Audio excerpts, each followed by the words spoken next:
Okay, baik. Bismillahirrahmanirrahim. Assalamualaikum warahmatullahi wabarakatuh.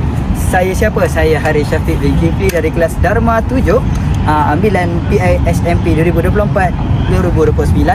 Jadi apa yang saya akan lakukan di Padang pada hari ini, macam kita nampak kat belakang ni, ada contoh-contoh pengukuran sektor bagi subjek kurikulum olahraga MPU 3411. Jadi saya juga tidak melepaskan kesempatan ini untuk saya juga melakukan pengukuran untuk bagi acara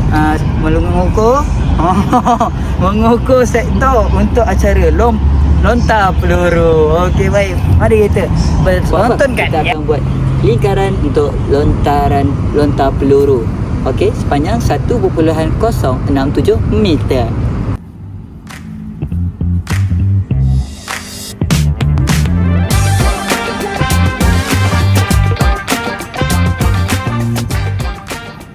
Okey, daripada tengah kita akan ukur 4 meter ke kanan dan 4 meter ke kiri. Okey.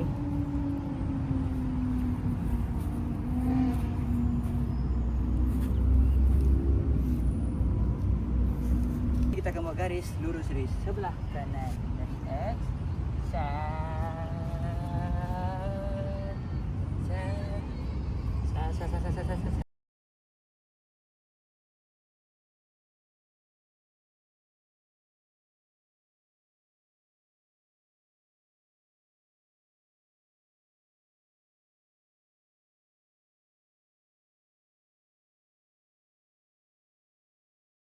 Dari titik tengah sampai ke titik 19 meter, kita kena tandakan X. Ya. Kita perlu tandakan 6 meter ke kiri dan ke kanan. Dari titik tengah 19 meter. Let's go. Okey. Jadi, tadi kita buat belah kanan, kita buat belah kiri pula. Daripada titik tengah, tapi bukan betul-betul di tengah, kita start di sini. So dari sini kita ke sana, ke di hadapan 6 meter. Sini tandakan X. Okay.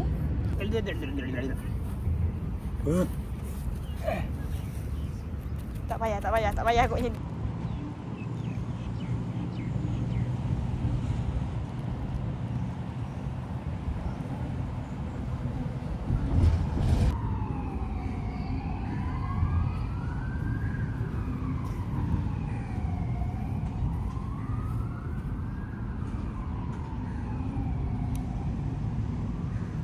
Okey, jadinya anda boleh lihat hasil ukuran sektor bagi acara lontar peluru. Jadi kalau lupa boleh tengok balik, kalau rindu boleh kontak saya. Okey, baik, sekian itu saja. Terima kasih.